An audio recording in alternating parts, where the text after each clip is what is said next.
तेरा कलाम रहेगा कायम पहाड़ जब ना रहे खुदाया, तेरे मुंह की एक बात भी टलेगी ना चाहे कुछ भी हो। तेरी मान दिए है जिंदा सोने से भी कीमती, मेरा दिल ये दे गवाही है ये किताब अजीम।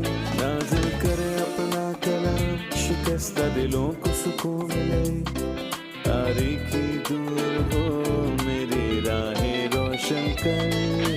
दिल अपना कलाम कसरत से ए खुदा बदल दे, रिहाई दे कसरत से फल मिलाओ। कलाम रहेगा कायम पहाड़ जब ना रहे खुदाया, तेरे मुंह की एक बात भी टलेगी ना चाहे कुछ भी हो।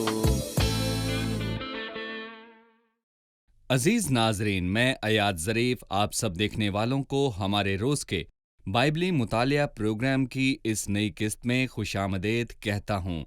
इस प्रोग्राम में हम बाइबल मुकद्दस की तमाम किताबों का तफसीली मुतालिया पेश करते हैं। इस मुताले में हम अब तक बाइबल मुकद्दस की दूसरी किताब यानी खुरूज की किताब का मुतालिया कर रहे हैं और हम अभी भी 28वें बाब पर हैं, जो कि सरदार काहिन के लिबास के मुतल्लिक बात करता है। जैसा कि हमने पहले जिक्र किया कि यह सरदार काहिन के लिबास के मुतल्लिक बात करता है, जो कि उसने लावियों की कहानत के मुताबिक काहिन की खिदमत सरअंजाम देने के लिए पहना है। हारून की कहानत, ये कहानत शरीयत के ज़माने से मुंसलिक थी, लेकिन अब हम मसीहत के ज़माने में हैं। हमारी कहानत मुख्तलिफ किस्म की है। तमाम ईमानदार काहिन हैं और मसीह यसू सरदार काहिन है। कहानत एक रूहानी कहानत है और कुर्बानियाँ रूहानी कुर्बानियाँ हैं। लिहाजा हम लावियों की कहानत और सरदार काहिन के लिबास में मसीह की अलामत को देखते हैं।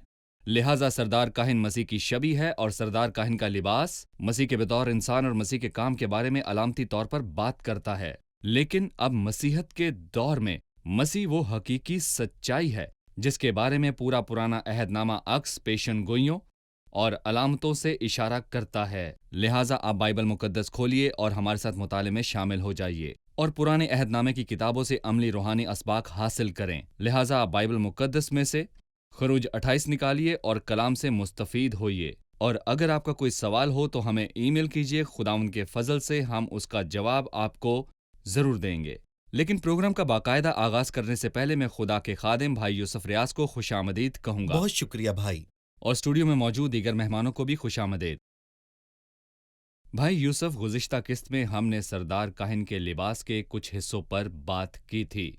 हमने लिबास, सुलेमानी पत्थर और सीने बंद का जिक्र किया था और हमने कबा की तरफ इशारा किया था। इससे पहले कि हम दूसरे हिस्सों पर बात करें, मैं लिबास और जिसे अदल का सीना बंद कहा जाता है उससे मुतल्लिक आपसे पूछना चाहूँगा, और इस हवाले के साथ जिसे उरीम और तमीम कहा जाता है तो जानना चाहूंगा कि उरीम और तमीम का क्या मतलब है, जिसका जिक्र 30वीं आयत में किया गया है। और तू अदल के सीना बंद में उरीम और तमीम को रखना, और जब हारून खुदावंद के हजूर जाए तो ये उसके दिल के ऊपर हो। यूं हारून बनी इसराइल के फैसले को अपने दिल के ऊपर खुदावंद के रूबरू हमेशा लिए रहेगा। कुछ ऐसी चीजें हैं जिन्हें हम जानते हैं और कुछ ऐसी चीजें हैं जिन्हें हम नहीं जानते। उरीम और तमीम दो इब्रानी के लफ्ज हैं। उरीम का मतलब है रोशनी और तमीम का कामलियत।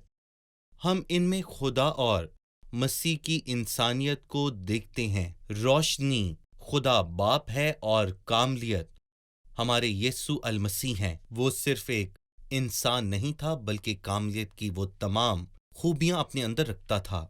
लिहाजा उरीम और तमीम खुदा के इंसान होने के बारे में बड़े वाज़े तौर पर बयान करता है। उरीम लफ्ज़ अलिफ से शुरू होता है और तमीम ते से। इब्रानी ज़ुबान में लफ्ज़ अलिफ पहले का लफ्ज़ है और ते आखिरी का लफ्ज़ है, और उर्दू में भी अलिफ पहला लफ्ज़ है, और यूनानी में अल्फ़ा और ओमेगा है।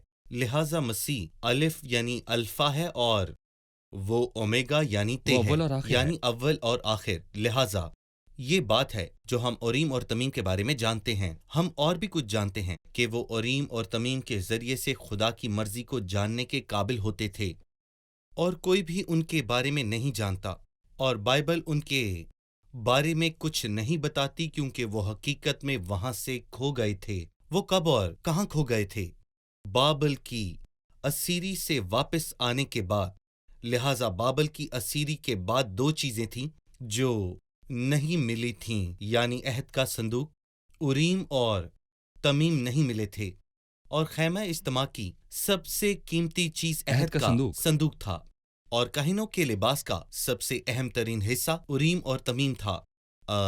ना ही अहद का संदूक और ना ही उरीम और तमीम मिले।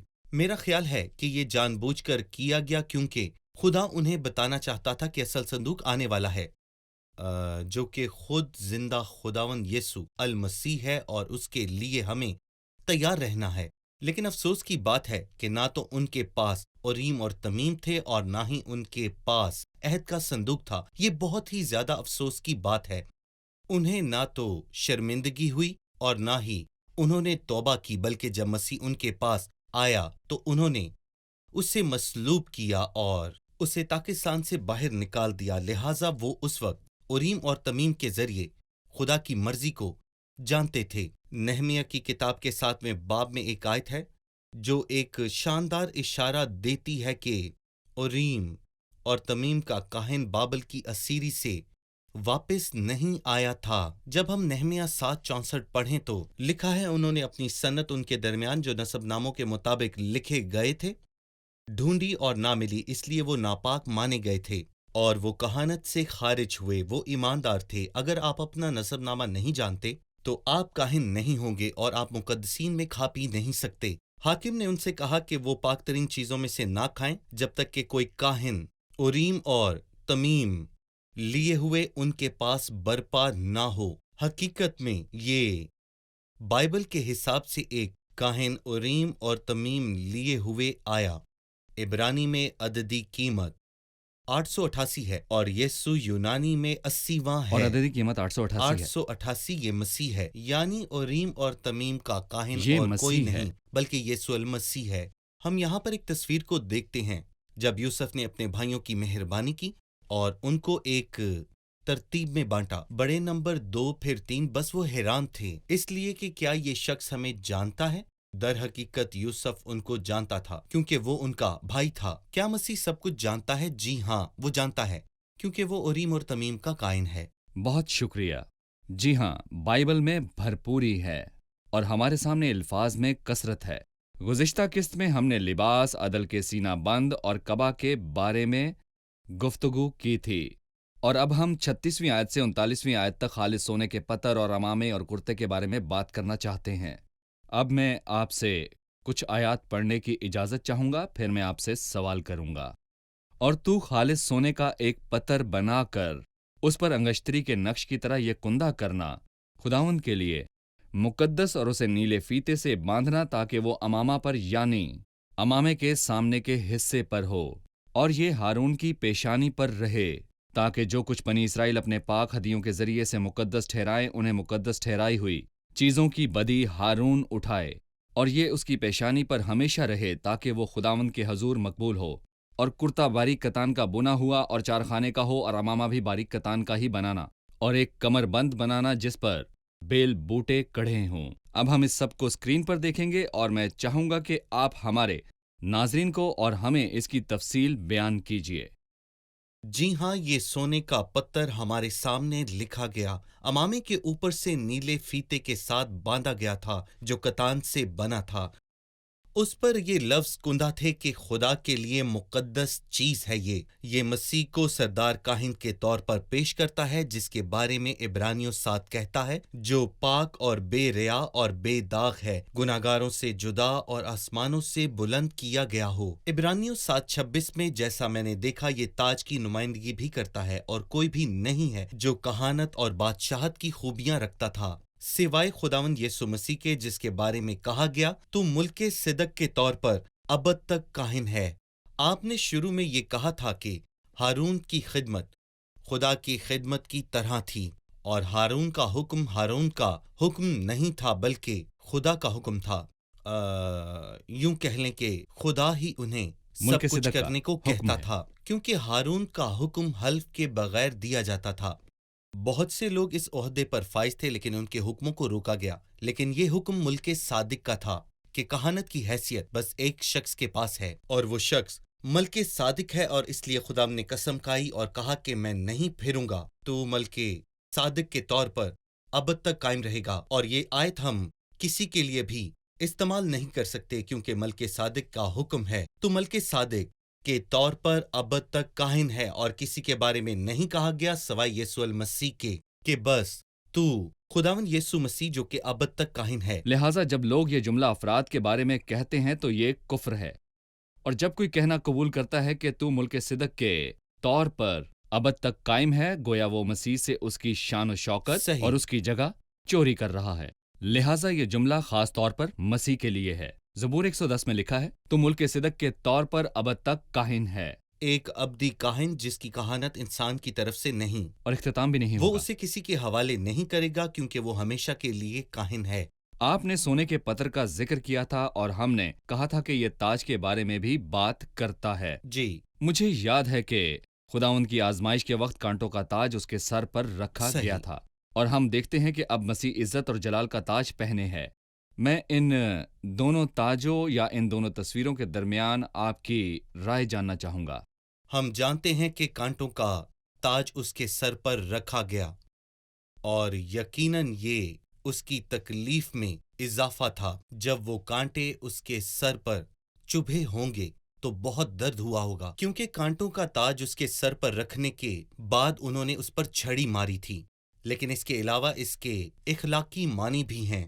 زمین تیرے سبب سے لانتی ہوئی، اور وہ تیرے لیے کانٹے اور اونٹ کٹارے اگائے گی، تو گویا مسیح نے لعنت کو اٹھایا جبکہ وہ پاک، راست باز اور تمام برکات کا منبع ہے، لیکن ان برکات کا مزہ لینے کے لیے اسے دکھ اٹھانا پڑا۔ در حقیقت ہم صلیب میں دو طرح کی لعنتوں کو دیکھتے ہیں، پہلا کانٹوں کا تاج تخلیق کی لعنت، اور دوسرا صلیب شریعت کی لعنت ہے، کیونکہ لکھا ہے جو کوئی صلیب پر لٹکایا گیا وہ لعنتی ہے، گویا مسیح نے تخلیق کی لعنت کو اٹھایا۔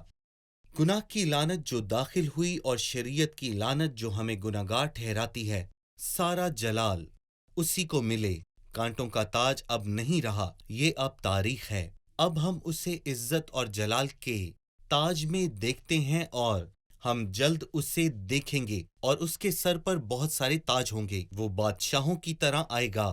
لہٰذا مسیح کی پیشانی پر کانٹوں کا تاج میری ہی وجہ سے پہنایا گیا تھا۔ خون کا بہنا کسی بھی نیکی سے بڑھ کر ہے، لیکن وہ تاج ماضی سے تعلق رکھتا ہے، لیکن اب ہم اسے عزت اور جلال کے تاج میں دیکھیں گے، اور اس کے سر پر بہت سارے تاج ہوں گے، اور وہ آسمان اور زمین پر ہمیشہ کے لیے حکومت کرے گا۔ شکریہ، ہم ایک چھوٹا سا وقفہ لیں گے اور پھر دوبارہ حاضر ہوں گے۔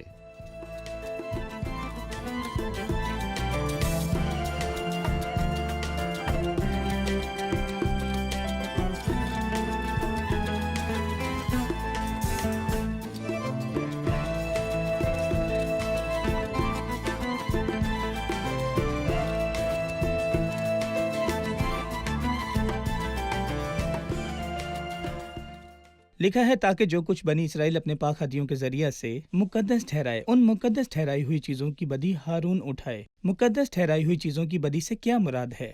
جی بھائی، در حقیقت میں اس باب میں دیکھتا ہوں کہ ہارون 4 چیزیں لے کر گیا۔ میں ان کا 12ویں آیت کے ذریعے ذکر کروں گا۔ اور ہارون ان کے نام خداوند کے روبرو اپنے دونوں کندھوں پر یادگاری کے لیے لگائے رہا، اور ہم جانتے ہیں کہ کندھے طاقت کی جگہ سمجھے جاتے ہیں۔ سردار کاہن کی طاقت ہمارے حصے میں ڈالی گئی ہے۔ دوسری چیز 29ویں آیت میں ہے، اور ہارون اسرائیل کے بیٹوں کے نام عدل کے سینہ بند پر اپنے سینے پر لگائے رہا۔ دل ایک محبت کی جگہ ہے۔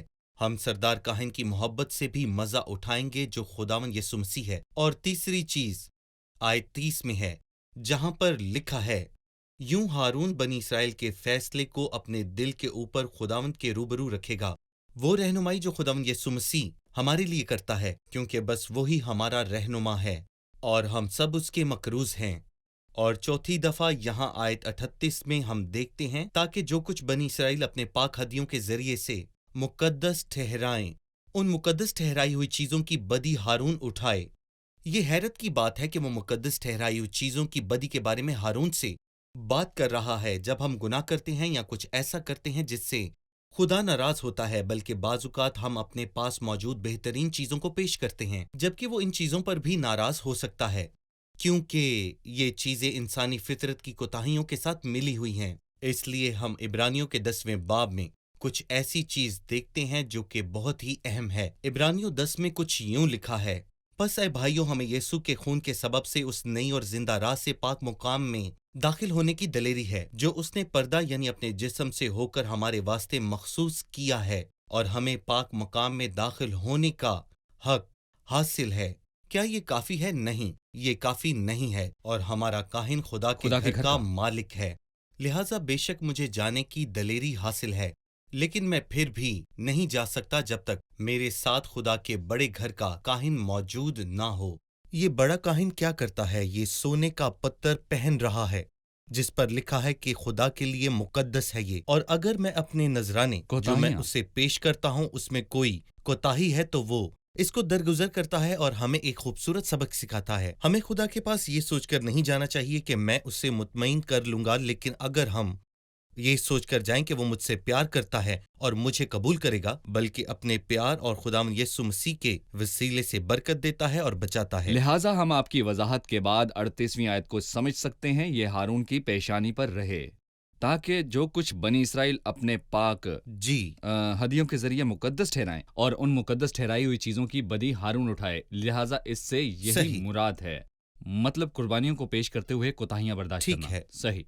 भाई यूसुफ, सोने के पत्थर पर बात करने के बाद अब मैं आपसे अमामे पर बात करना चाहूंगा, जो कि आयत 39 में कहा गया, और कुर्ता बारीक कतान का बुना हुआ और चारखाने का हो, और अमामा भी बारीक कतान का ही बनाना, और एक कमरबंद बनाना जिस पर बेल बूटे कड़े हों। ये कौन सा अमामा है जिस पर यह ताज रखा गया था? हम इसे अभी देखेंगे और आप इसकी तफसील हमें बताइए।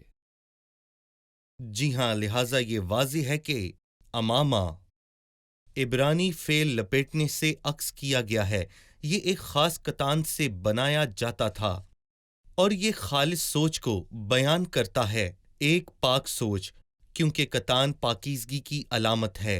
और जब सर को खालिस अमामे से लपेटा जाए, जिसे खालिस अमामा कहा जाता है, जिसे हम ज़िक्रिया के 3 बाब की पेशनगोई में पढ़ते हैं, तो हम खालिस अमामे के बारे में यहाँ पढ़ पाते हैं ज़िक्रिया के 3 बाब में, जहाँ पर वाज़े तौर पर इसका बयान किया गया है। लिखा है, सरदार काहिन यशवा मैले कपड़ों में मलबूस था, लेकिन खुदा ने कहा इसके मैले कपड़े उतार दो, और उससे कहा, देख मैंने तेरी बदकारी तुझसे दूर की और मैं तुझे नफीस पोशाक पहनाऊंगा।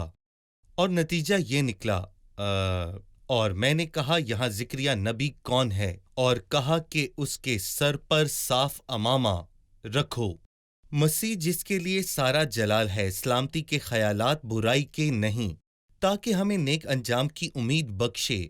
जबकि एक शख्स मुखालिफ मसीह है, और हम इसके बारे में हिजकियेल के 21वें बाब में पढ़ते हैं, जो अमामा और ताज को पहने हुए है। लेकिन अफसोस ये है कि उससे साफ अमामा नहीं कहा गया। एक बुरा और गुस्ताख बादशाह कहाँ से साफ अमामा लाएगा? क्या वो ताज का हकदार है? गिला दूर कर और अपना ताज उतार, क्योंकि ये ऐसे नहीं रहेगा। मैं ही उसे उल्ट दूंगा। फिर यूं भी ना रहेगा, फिर वो आएगा जो इसका हकदार है और मैं उसे दूंगा। मुझे खैमा इज्तमा के बैरूनी सहन के पर्दे याद हैं जो कतान से बनाए गए थे। लिहाजा मसीह बाहर से कतान, सफेद जी, और खालिस है, सही। और अमामा सोचों के बारे में बात करता है, और मसीह की अंदरूनी और बैरूनी जिंदगी में सोचें खालिस सोचें हैं। लोग और रहनुमा हो सकता है कि बैरूनी हिस्से की देखभाल सही। करें, लेकिन अंदर आपने नुमान का जिक्र किया, जो लोगों के सामने जंगी लिबास पहने हुए था, लेकिन अंदर से वो कोड़ी था। मसीह के ख्यालात का कमाल और उसकी पाकीज़गी, उसकी इनफरादियत और अजमत के बारे में वो क्या कहते हैं? मिसाल के तौर पर जब वो फसा के बर्रे के बारे में कहता है, तुम सब कुछ खाना, लेकिन इसके सर और पाए और अंदरूनी अज़ा का तुम ज्यादा ख्याल रखना।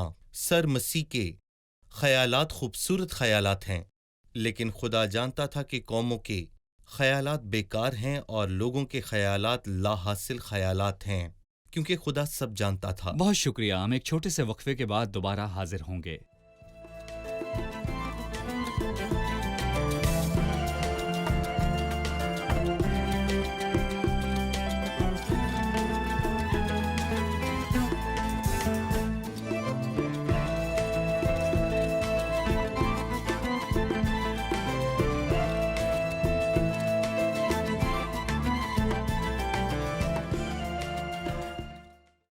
खरूज 2839 और कुर्ता बारीक कतान का बुना हुआ और चारखाने का हो और अमामा भी बारीक कतान ही का बनाना और एक कमरबंद बनाना जिस पर बैल बूटे कढ़े हों।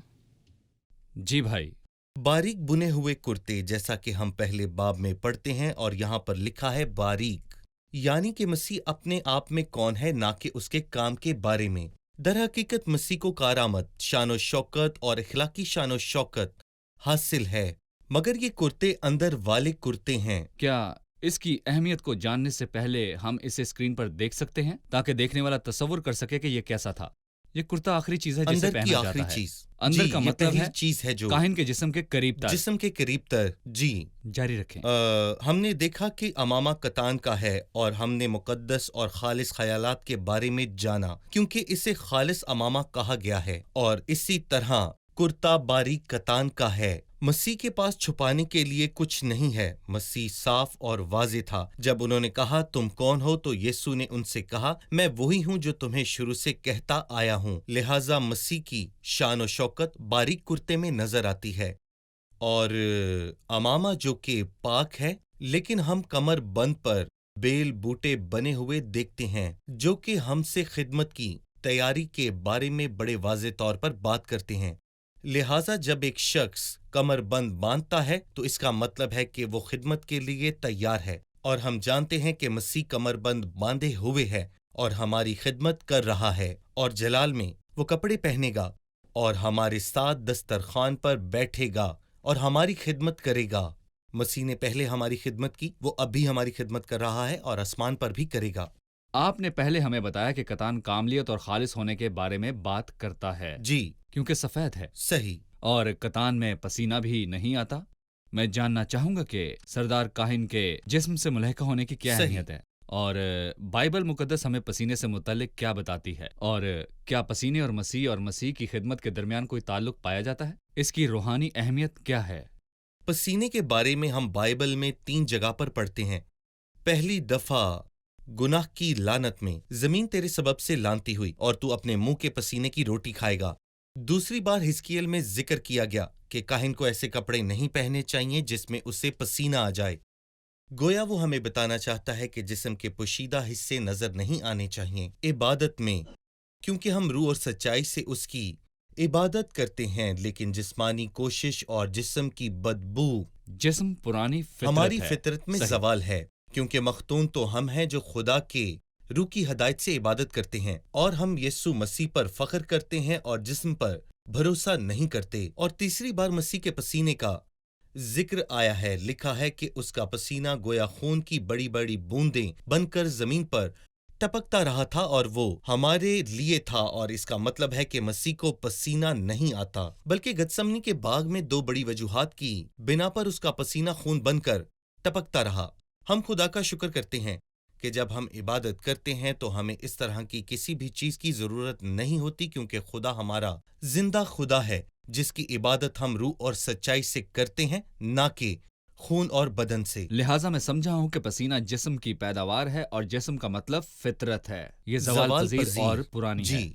लिहाजा जब भी हम खुदा के हजूर इबादत करते हैं तो सबसे पहले हमें जिस्म की बदबू से आजाद होना चाहिए, और हमें सिर्फ दिखावे के तौर पर ही इबादत करनी नहीं चाहिए, बल्कि रूह से। किसी भी चीज की ख्वाहिश जो जिस्म से जुड़ी हो, हम उसे आम लफ्जों में पसीना कहेंगे। लिहाजा हमारी इबादत मुकम्मल तौर पर पसीने से आजाद होनी चाहिए। आपने जिक्र किया कि कमरबंद खिदमत के बारे में जी। बात करता है। बराए मेहरबानी मैं चाहता हूं कि आप हमारे नाजरीन को बताइए सही। माजी, हाल और मुस्तकबिल में हमारे लिए मसीह की खिदमत के बारे में, कि वो हमारे लिए किस तरह खिदमत करता रहा, कर रहा है और करता रहेगा। मरकज के 10वें बाब की 45वीं आयत में लिखा है, क्योंकि इब्ने आदम भी इसलिए नहीं आया कि वो खिदमत ले, बल्कि खिदमत करे और अपनी जान बहुतेरों के बदले फिदिया में दे।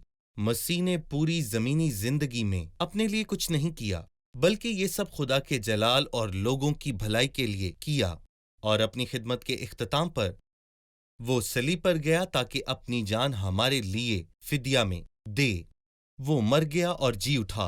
इब्रानियों के खत में बैठ गया का मतलब 4 दफा दोहराया गया, जो कि ये है कि खिदमत पूरी हुई। लेकिन हैरत अंगेज बात है, जब हम इब्रानियों के 8वें बाब को पढ़ते हैं وہاں لکھا ہے ایک خادم مقدس مقام میں بیٹھا ہے، وہ مقام جو خدا نے بنایا ہے، نہ کہ کسی انسان نے، لہٰذا وہ خدمت کو جاری رکھنے کے لیے بیٹھا ہے جو کہ آسمانوں پر ہے، اور جب وہ ہمیں لینے آئے گا تو ہم بوجھوں سے رہائی پائیں گے اور وہ ہمارے ساتھ ہوگا۔ لوکا کے 12ویں باب میں بھی ہم ایک حیرت انگیز بات پڑھتے ہیں، میں تم سے سچ کہتا ہوں کہ مبارک ہیں وہ نوکر جن کے مالک آ کر انہیں جگاتے ہیں۔ میں تم سے سچ کہتا ہوں کہ وہ کمر کو باندھ کر ان کو کھانے پر بٹھائے گا اور آ کر ان کی خدمت کرے گا۔ وہ خدمت کرتا ہے، خدمت کرے گا۔ جی بالکل، وہ خدمت کرے گا، اور ان زبردست 3 پہلوؤں کے سامنے ہمیں اس عظیم مالک کی خدمت کرنی ہے، اور یہ عزت کی بات ہے۔ اس کی خدمت کرنا ہمارے لیے یہ عزت ایک کی بڑا بات ہے۔ اعزاز ہے، بہت اور شکریہ سچ بھائی تو یہ ہے یوسف۔ کہ ہمارا زندہ خدا اس عظیم خدمت کا مستحق صحیح، ہے۔ ہم پروگرام کے اختتام پر پہنچ چکے ہیں، اب مہمانوں سے رائے جانتے ہیں۔ آج کے پروگرام سے آپ نے کیا سیکھا؟ ہم نے مسیح کو سردار کاہن کے طور پر دیکھا، جو اپنے کندھوں پر ہمارے نام لیے ہوئے ہیں، جو طاقت کا منبع ہے، اور اپنے دل پر بھی جو محبت کی جگہ ہے۔ وہ اسرائیل کے لوگوں کی عدالت بھی کرتا ہے، رہنمائی کی جگہ۔ اس نے پاک چیزوں کی بدی بھی اٹھائی، یہاں تک کہ ہماری عبادت میں کوتاہیاں بھی ہیں، تو بھی خدا ہمیں مسیح میں پاک دیکھتا ہے۔ ہم نے امامے کو دیکھا جو کہ خالص پاک خیالات کی طرف اشارہ کرتا ہے۔ ہم نے کرتا باریک بنا ہوا دیکھا جو کہ کتان کا بنا ہوا تھا۔ ہم نے کمر بند دیکھا جو کہ خدمت کی تیاری ہے۔ اس نے ہماری خدمت کی اور وہ ہماری خدمت کر رہا ہے، اور وہ مستقبل میں بھی ہماری خدمت کرتا رہے گا۔ ہم نے اوریم اور تمیم کے متعلق سیکھا، جو سینہ بند میں تھے، جن کا مطلب روشنیاں اور کاملیت ہے، اور وہ مسیح کی الوہیت اور انسانیت کی طرف اشارہ کرتے ہیں۔ یہ ہمیں بتاتے ہیں کہ خداوند کے خیالات کو کس طرح معلوم کیا جائے۔ بہت شکریہ، خدا آپ کو برکت دے بھائی، آپ خدا کا آپ بھی کو شکریہ۔ برکت دے۔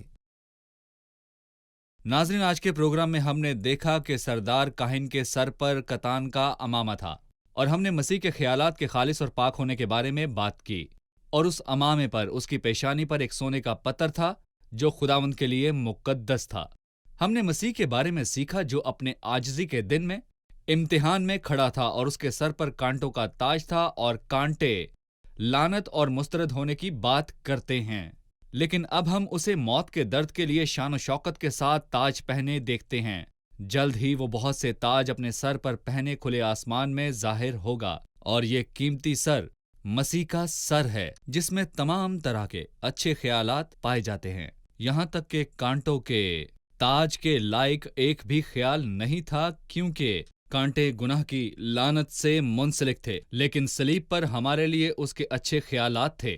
اسے کانٹوں کا تاج پہنایا گیا، کامل متبادل، اور بہت جلد وہ اپنے سر پر بہت سے تاج پہنے کھلے آسمانوں میں ظاہر ہوگا، اور ہر گھٹنا یسوع کے نام میں جھکے گا، اور ہر ایک زبان اقرار کرے گی کہ یسوع مسیح خداوند ہے۔ ہمیں اس پر فخر ہے کہ وہ ہمارا خداوند ہے۔ اس میں کاملیت، بھلائی اور خالص اور پاک خیالات ہیں، اور ہمیں اس کے زندہ خدا اور اس کے نجات دہندہ ہونے پر فخر ہے۔ اگلے پروگرام میں آپ سے پھر ملاقات ہوگی۔ خدا آپ کو برکت دے۔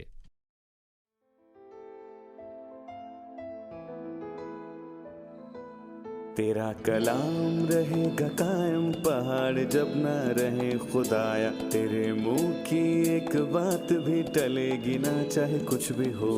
تیری مانند یہ ہے زندہ، سونے سے بھی قیمتی، میرا دل یہ دے گواہی ہے، یہ کتاب عظیم نازل کرے اپنا کلام، شکستہ دلوں کو سکون ملے، تاریکی دور ہو میری راہیں روشن کر، دل اپنا کلام کثرت سے اے خدا بدل دے، رہائی دے کثرت سے پھل ملاؤ۔ کلام رہے گا قائم، پہاڑ جب نہ رہے خدایا، تیرے منہ کی ایک بات بھی ٹلے گی نہ، چاہے کچھ بھی ہو۔